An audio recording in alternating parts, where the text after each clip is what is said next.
اعوذ باللہ من الشیطان الرجیم بسم اللہ الرحمن الرحیم قل ان صلاتی و نسکی و محیای و مماتی للہ رب العالمین صدق اللہ العظیم و صدق رسولہ النبی الکریم ان اللہ و ملائکتہ یصلون علی النبی یا ایہا الذین آمنوا صلوا علیہ وسلموا تسلیما اللہم صلی علی سیدنا و مولانا محمد معدن الجود والکرم وآلہ وصحبہ وبارک وسلم۔ حمد و صلاۃ کے بعد اللہ تبارک و تعالی ہم سب کا خالق و مالک ہے۔ ہمارے پاس اس قدر بے شمار نعمتیں ہیں کہ رب خود فرماتا ہے کہ تم گننا چاہو تو تم گن نہیں سکتے، اور زیادہ تر نعمتیں وہ ہیں جو اللہ نے ہمیں بغیر مانگے عطا فرمائی ہیں، بغیر ہماری خواہش کے، بغیر ہماری طلب کے، بغیر ہماری دعا کے رب کریم نے اپنے فضل سے عطا فرما دی۔ نعمتوں کے ادا کرنے کے بعد شکر کا حکم ضرور دیا گیا ہے، لیکن کوئی اتنا سخت طریقہ اس کا وضع نہیں کیا گیا کہ اب سارا دن کوئی شخص مسجد میں بیٹھا رہے تو شکر ادا ہوگا۔ اب اس کو یہ نہیں کہا گیا کہ تمہیں آنکھیں دی ہیں تو 2000 نفل پڑھو ایک آنکھ کے لیے، نہ یہ فرمایا گیا ہے کہ تمہیں اب زبان دی ہے تو تم اس طرح کرو، پہلے اس کے لیے 20,000 نوافل ادا کرو، 100 قرآن مجید ختم کرو۔ ایسی کوئی بات نہیں ہے، بلکہ اللہ تبارک و تعالیٰ نے شکر کا حکم دیا، اور جو چیز زیادہ اہم ہے، جو زیادہ توجہ طلب ہے، جو چیز زیادہ سمجھنے والی ہے، وہ یہ ہے کہ مالک نے سارا کچھ دے کے جو مطالبہ کیا ہے وہ یہ ہے کہ تم نے اب جو نیک عمل کرنا ہے وہ خالص میری رضا کے لیے کرنا ہے۔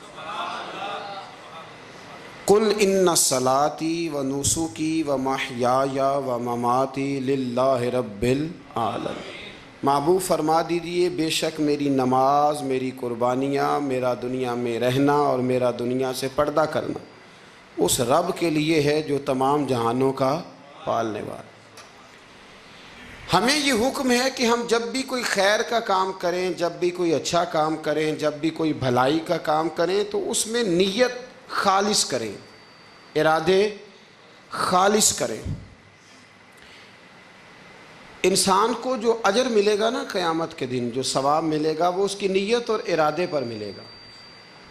امام جلال الدین سیوطی رحمۃ اللہ علیہ سے کسی شخص نے کہا تھا، جی ایک حدیث میں نے پڑھا ایک نیکی کا 10 گنا اجر ہے، ایک میں پڑھا 70 گنا، ایک میں 700 گنا ہے، تو اجر ہے کتنا؟ تو آپ فرمانے لگے جتنی نیت اچھی اتنا اجر بھی زیادہ۔ یہ تو ڈیپینڈ کرتا ہے تیرے اوپر۔ کام لوگ کراتے ہیں نا، ہماری مسجد میں کام شروع ہے، کام لوگ کراتے ہیں، تب کچھ لوگ ایسے ہوتے ہیں کوئی بھی کام کرنے والا وہ کام کا تب اس سے جان چھوٹے کسی طریقے سے، اور کچھ کام کرتے ہیں تو مزہ آ جاتا ہے۔ ان کی صفائی، ان کی دلچسپی، ان کا ذوق، ان کا شوق، ان کی توجہ بتلاتی ہے کہ یہ شخص واقعی کام کرنا چاہ رہا ہے اور اس کی دلچسپی ہے۔ نیکی جب آپ ذوق سے کرتے ہیں، شوق سے کرتے ہیں، دلچسپی کے ساتھ کریں، یہاں تو بہت سارے لوگ دین کا نام لے کے اپنا قد اونچا کرتے ہیں، صدقات و زکوٰۃ کا نام لے کے لوگ اپنے آپ کو سخی مشہور کرتے ہیں۔ یہاں تو لوگ نماز پڑھ کے معاشرے کے اندر اپنا وقار بڑھانا چاہتے ہیں، اللہ ماشاء اللہ کہ میں نمازی ہوں۔ یہاں تو لوگ کوئی خیر کا کام کر کے دیکھیں نا، اب کیا ہو رہا ہے حج عمرے کے موقع پر جو کام سب سے زیادہ ہوتا ہے وہ تصویریں کھینچنے کا ہے، سب سے زیادہ۔ اب میں چل پڑا ہوں، اب میں پہنچ گیا ہوں، اب میں جہاز میں بیٹھ گیا ہوں، اب نفل پڑھ لیے ہیں، احرام باندھ لیا ہے، طواف ہو گیا ہے، یوں لگتا ہے بندہ نہیں طواف کر رہا، موبائل طواف کر رہا ہے۔ یہ سب سے زیادہ لوگ ملنے آتے ہیں، پیار کرتے ہیں، دور دراز سے حضرات کئی دفعہ محبت کے ساتھ تشریف لے آتے ہیں، تو مجھے پتہ ہوتا ہے کہ اب جو کام سب سے ضروری ہے وہ تصویر کھینچنے کا ہے، وہ کرنا ہی ہے اور وہ کرنا ہی پڑے گا، اس کی مکمل تیاری ہوتی ہے، وہ پروگرام بنا کے آئے ہوتے ہیں۔ میرے بھائیوں یہ یاد رکھیں کہ کوئی بھی کام جب تک اس میں اللہ تعالیٰ کی رضا شامل نہیں ہوتی. دیکھیں نا، اللہ دلوں کے حال جاننے والا ہے. اگر کوئی شخص کسی قسم کی بددیانتی کرتا ہے، خیانت کرتا ہے، ظلم کرتا ہے، وہ لوگوں سے چھپ کے بھی کرے تو رب کریم کی سزا سے بچ سکتا؟ وہ چھپ کے کرے کیا کر لے گا؟ نبی کریم صلی اللہ علیہ وسلم نے فرمایا رب جب کسی کو رسوا کرنا چاہتا ہے تو 7 پردوں کے پیچھے چھپے بھی کر دیتا ہے، اور جب اللہ کسی کو عزت دینا چاہتا ہے تو پھر کوئی اس سے چھین سکتا؟ یہ میرے مالک کا نظام ہے. اس میں آپ کسی قسم کی کوئی جو ہے وہ مداخلت کرنے کے مجاز نہیں ہے. اپنی ارادوں کو، اپنی نیتوں کو، اپنے شوق اور ذوق کو خالص رکھیں اللہ کی رضا کے لیے. اس میں شائبہ نہ ہو، شک نہ ہو کسی قسم کا، غیر کی آمیزش نہ ہو. نماز پڑھیں تو اللہ کی رضا کے لیے، صدقات و خیرات کریں تو اللہ کی رضا کے لیے. کسی کام میں آپ مداخلت کرتے ہیں، بھائیوں کی لڑائی ہو گئی ہے، دوستوں کا جھگڑا ہو گیا ہے، رشتہ داروں میں کسی جگہ کوئی ایسی ضرورت پڑ گئی ہے جہاں آپ کے مداخلت کرنے سے حالات بہتر ہو سکتے ہیں تو مداخلت ضرور کریں، چودھری بننے کے لیے نہیں، پنچایت کا سرپنچ بننے کے لیے نہیں. اس نیت سے کہ میرے نبی پاک علیہ السلام نے فرمایا جس نے 2 لوگوں کی صلح کرا دی رب 2 حج اور 2 عمرے کا ثواب عطا فرمائے گا. اس ارادے سے، اس نیت سے، اس ذوق سے، اس شوق سے، اس توجہ کے ساتھ آپ آگے بڑھیں گے کہ ہم نے اللہ کی رضا کے لیے کرنا ہے. ہمارے آج کل کے جتنے امور ہیں ان امور کے اندر دنیا داری غلبہ کرتی چلی جا رہی.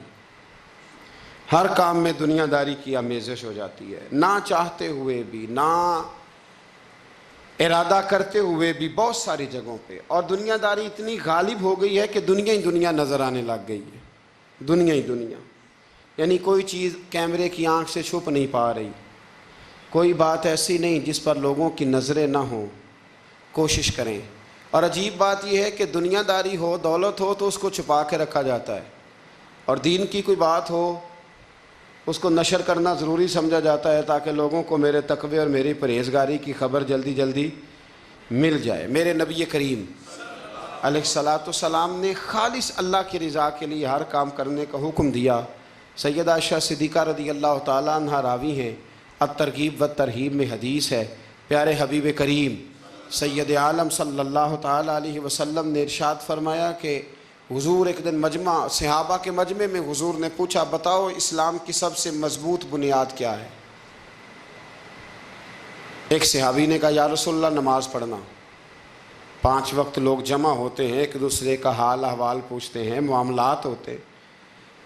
یا رسول اللہ صلی اللہ تعالیٰ علیہ وسلم مضبوط بنیاد ہے اسلام کی نماز پڑھنا، 5 وقت جمع ہونا. حضور نے فرمایا بات تمہاری ٹھیک ہے پر تم میری مراد کو نہیں پہنچے. عرض کی حضور حج کرنا،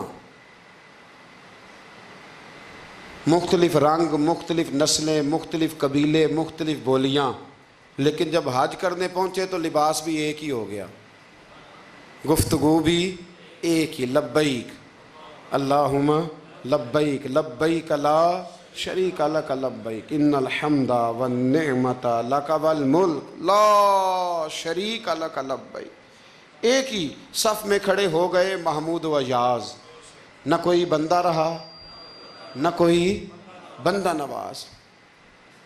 نبی رحمت سید عالم صلی اللہ علیہ وسلم سے عرض کی حضور یہ حج جو ہے نا اس میں بڑی یکسانیت ہوتی ہے، ہر رنگ ہر نسل کا آدمی ایک تسبیح کے دانے کی طرح ایک جگہ پہ پرو دیا جاتا ہے، تو لگتا ہے یہ اسلام کی مضبوط بنیاد ہے. محبوب فرمانے لگے بات تمہاری ٹھیک ہے پر تم میری مراد کو نہیں پہنچے. عرض کی حضور پھر زکوٰۃ، صدقات، خیرات اسلام کی مضبوط بنیاد ہے. کیوں؟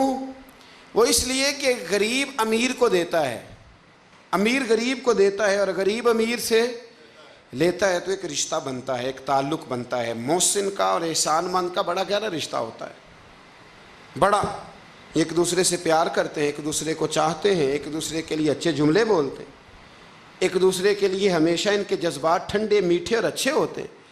تو لگتا ہے یہ اسلام کی مضبوط بنیاد ہے. حضور فرمانے لگے بات تمہاری ٹھیک ہے پر تم میری مراد کو نہیں پہنچے تو پھر صحابہ عرض کرنے لگے حضور ہماری رعایت فرما دیں، پھر ایک رحمت کی نظر کر دیں، آپ ہی بتا دیں اسلام کی مضبوط بنیاد کیا ہے۔ تو محبوب فرمانے لگے اسلام کی مضبوط بنیاد ہے اللہ کی رضا کے لیے کسی سے محبت کرنا۔ کس کی رضا کے لیے؟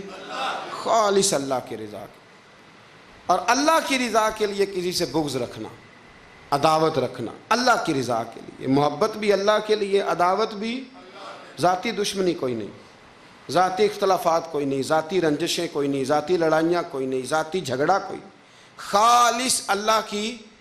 ہمارے ہاں لڑائیاں ذاتی لڑی جاتی ہیں، اس نے مجھے شادی پہ دعوت نہیں دی، اس نے مجھے پروٹوکول نہیں دیا، یہ کہاں پہنچ گیا میں کہاں رہ گیا، ذاتی لڑائیاں لڑی جاتی ہیں، دینی نہیں، مذہبی نہیں، اخلاقی نہیں۔ دیکھیں آپ، چاہیے تو یہ تھا نا کہ شادی کے موقع پر یہ لڑائی نہ ہوتی کہ اس نے مجھے پوچھا کیوں نہیں، لڑائی یہ ہوتی کہ یار تو غیر شرعی کام کوئی نہ کرنا، اللہ رسول کی ناراضگی والا کام کوئی نہ کرنا، اگر تو نے کیا تو میں نے کوئی نہیں آنا، اگر تو یہ حرکت کرے گا تو پھر میرا تیرا معاملہ درست نہ رہ سکے گا۔ یہ لڑائی ہونا چاہیے تھی، نہ کہ یہ لڑائی ہوتی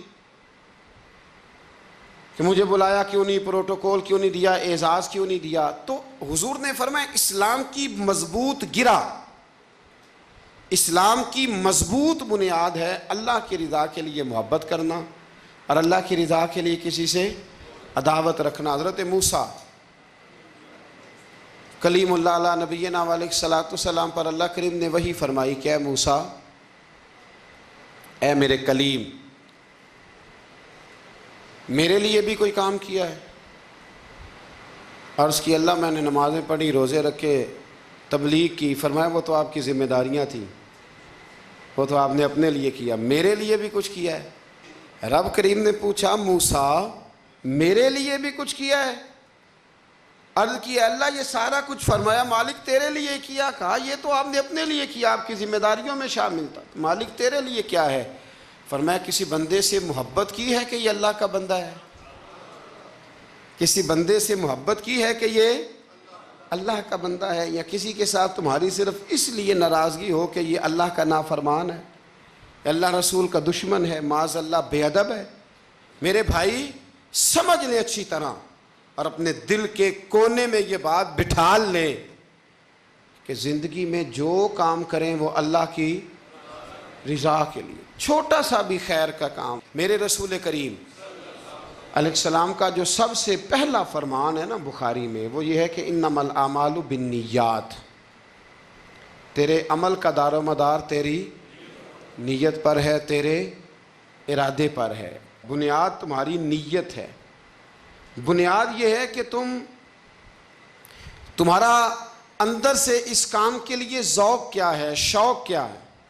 اگر وہ بنیاد مضبوط ہے تو پھر عمل کی جو آپ چھت ڈالیں گے وہ ساری چھت بھی مضبوط ہے، لیکن اگر ارادے کچے ہیں، کمزور ہیں، سازشیں ہیں، رنجشیں ہیں، اندر معاملات گڑبڑ ہیں، تو پھر کبھی دیواریں مضبوط ہو سکتی۔ نیتیں اچھی کریں۔ بڑی سادی مثال، بڑی صاف ستھری، مولا کائنات شیر خدا حضرت علی المرتضیٰ کرم اللہ تعالی وجہ الکریم نا، آپ ایک جگہ جنگ لڑنے کے لیے گئے، جہاد ہو رہا ہے۔ عرب کے جو لوگ ہوتے تھے وہ دشمن کو سزا بڑی سخت دیتے تھے۔ بعض لوگ مطالبہ بھی کرتے ہیں نا سخت سزا کا۔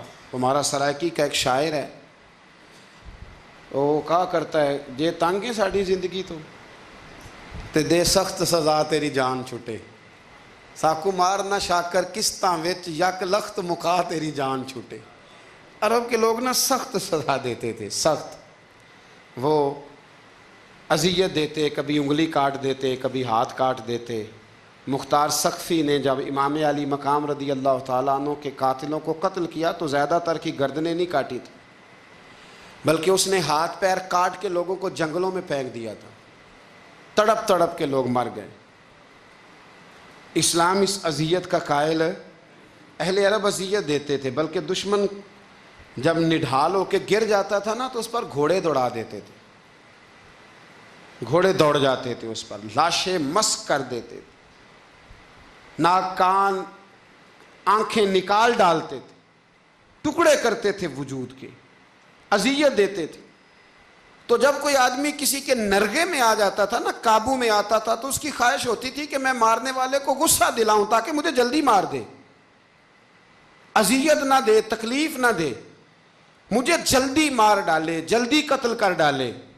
یہ ان کا مزاج ہوتا تھا، رویہ ہوتا تھا۔ حضرت مولا علی شیر خدا کرم اللہ تعالی وجہ الکریم دشمن پر غالب آ گئے۔ جب غالب ہوئے تو اس نے معاذ اللہ حضرت علی پر تھوک دیا۔ کافر تھا، اس کا ارادہ یہ تھا کہ میں حضرت علی کو غصہ دلاتا ہوں تاکہ یہ مجھے جلدی مار دے، لیکن اسے نہیں پتا تھا یہ علی ہے۔ اسے نہیں خبر تھی کہ یہ جو خمیر ہے نا، ان کی تربیت مدینے والے محبوب نے فرمائی ہے۔ یہاں جو چمک دمک ہے اس کا رنگ ساری دنیا سے نرالا ہے، انوکھا ہے، شاندار ہے، وزادار ہے، کمال ہے۔ کہا حضرت علی پر معاذ اللہ میں یہ کام کرتا ہوں تاکہ وہ جلدی قتل کر دیں گے، لیکن جب اس نے مولا علی کی طرف یہ نازیبا حرکت کی تو حضرت علی نہ تلوار چھوڑ کے پیچھے ہٹ گئے۔ توجہ کرنا، رزلٹ دیکھنا، مولا علی پیچھے ہٹ گئے اور فرمانے لگے جا تو آزاد ہے۔ وہ کہنے لگا میں آزاد ہوں، کس طرح، کیسے؟ تو حضرت علی فرمانے لگے میرا تیرا ذاتی جھگڑا تو کوئی نہیں نا، نہ تو نے میری زمین پہ قبضہ کیا، نہ میرا مال لوٹا، نہ میری عزت پر ہاتھ ڈالا، میرا تیرا جھگڑا اللہ کی رضا کے لیے، خالص اس لیے کہ تو اللہ کی نافرمانی کر رہا، خالصتاً اس لیے تیرا اور میرا یہ جھگڑا ہے۔ باقی جہاں تک تعلق اس بات کا ہے کہ اب تو نے میری ذات شامل کر دی، اب تو نے مجھے تکلیف دے دی، اب تو نے مجھے اذیت میں مبتلا کر دیا، تو حضرت مولا علی شیر خدا فرمانے لگے اب ذات آ گئی ہے میری بیچ میں، اب میری ذات بیچ میں آ گئی ہے، اب اگر میں تجھے قتل کروں گا تو لگے گا میں نے اپنے ذاتی غصے میں قتل کیا ہے، لہٰذا اب معاملہ یہ ہے کہ میں تجھے آزاد کرتا ہوں، اب تو چھٹی کر سکتا ہے، جا سکتا ہے، دوبارہ کبھی میرے ہاتھ آئے گی تو دیکھی جائے گی۔ مولا کائنات نے اسے چھوڑ دیا، لیکن وہ حضرت علی کا غلام بن گیا، وہ غلام بن گیا۔ کہنے لگا علی اب سمجھ آئی ہے کہ دین کتنا شاندار ہے، دین کتنا اعلیٰ ہے، دین کی قدریں کتنی پاکیزہ اور کتنی حسین ہیں، اور کتنا منور ہے محبوب کریم کا دین، آپ مجھے کلمہ ہی پڑھا دیں۔ گویا جو بندہ تلوار سے فتح نہ ہو سکا وہ مولا علی کے خلوص سے فتح ہو گیا، حضرت علی کے خلوص سے، للہیت سے، اللہ کے ساتھ جو ان کا رشتہ تھا اس رشتے کی برکت سے وہ آدمی فتح ہو گیا۔ میرے بھائی ہمارے معاملات کے اندر للہیت ختم ہوتی جا رہی ہے، خلوص نہیں رہا، کرامتیں ہیں، کہانیاں ہیں، داستانیں ہیں، الزامات ہیں، جھوٹ ہے، فریب ہے، فراڈ ہے، بڑا کچھ ہے۔ اگر نہیں ہے تو خلوص نہیں ہے، اگر نہیں ہے تو ہمارا اللہ اور اس کے رسول کے ساتھ رضا والا معاملہ نہیں ہے۔ کسی چیز کو اس کی حقیقت کی بجائے ہم تصورات کی دنیا میں جا کے، خیالات، توہمات اور افواہوں کی دنیا میں جا کے اس کو قبول کرتے ہیں۔